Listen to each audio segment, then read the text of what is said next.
I'm going to show you today how to wear your twins in a stretchy wrap. This is a Boba. It's also known as a sleepy wrap, and it's good for wearing newborns. I would say 4 months old or younger, both together. And I'm going to put it on in what's called a pocket wrap cross carry, and that's what's going to hold my twins securely to me. These actually aren't my babies. I have baby wearing models today. So my twins, I'm using Mr. Silas and Evan. We'll be modeling how to do this today. You put it on an X over your back, and then both passes. This is called a shoulder pass. They're going to go underneath your waist belt. That's what that's called. There's so many terms. So we're crossing in the back and in the front, and I'm tightly putting it on my body. You can see I do not have it very loose. I'm going to double knot it in the back to secure it to my body, so that way babies will be secure. And you can see I have it mostly about the same as you would a t-shirt.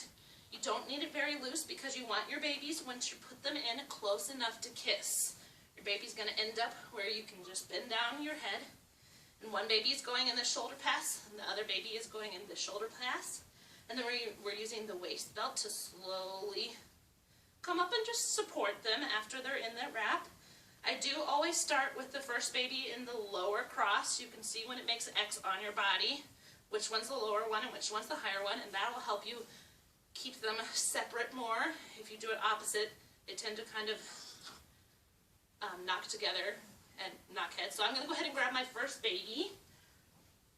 Oh, thank you. And Silas and Evan here are just about 7 pounds each. So I'm going to gently put him in that shoulder pass. What you do is you spread the fabric all the way up to both knees. You want them sitting in a nice M position, their legs. So their legs and their bum are making an M. That's supporting their spine all the way. And I actually am going to tuck his head, move him over just a little bit to the side. That's okay if baby grunts.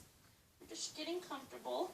You do want to make sure that their chin is not on their chest in terms of them folding up.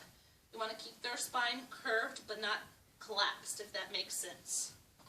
I don't know if that makes sense. It's hard. So, knee to knee.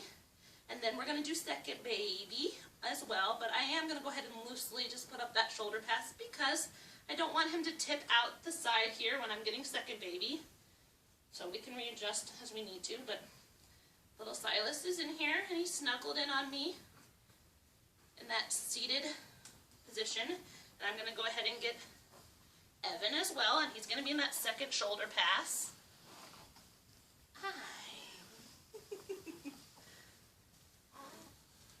Hey, buddy. And again, same as with Silas. I'm putting him gently on me, and I'll scoot back, sorry. And I'm going to put that fabric all the way across his back.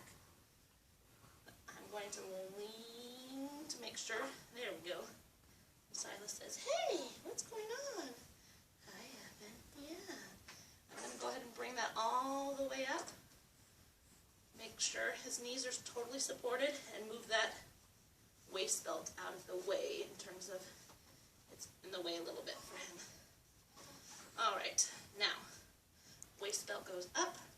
I will say most babies do not like their heads covered unless they're sleeping. So if your little ones are awake, go ahead and hold it or fold it so that they can see out, see you. You can reassure them.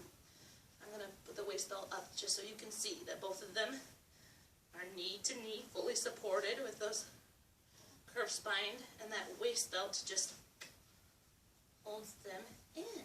Yeah. So once they fall asleep, you still need to monitor their breathing, that their chin does not go chin to chest. It's especially true, I find, with wearing two because they like being close together. They do tend to kind of nuzzle toward each other.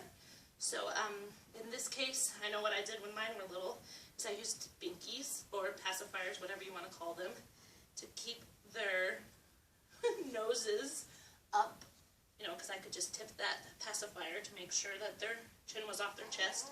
And it also kept them from sucking on each other because they like to be close together, and I would find that they would, you know, root on each other's heads or hands.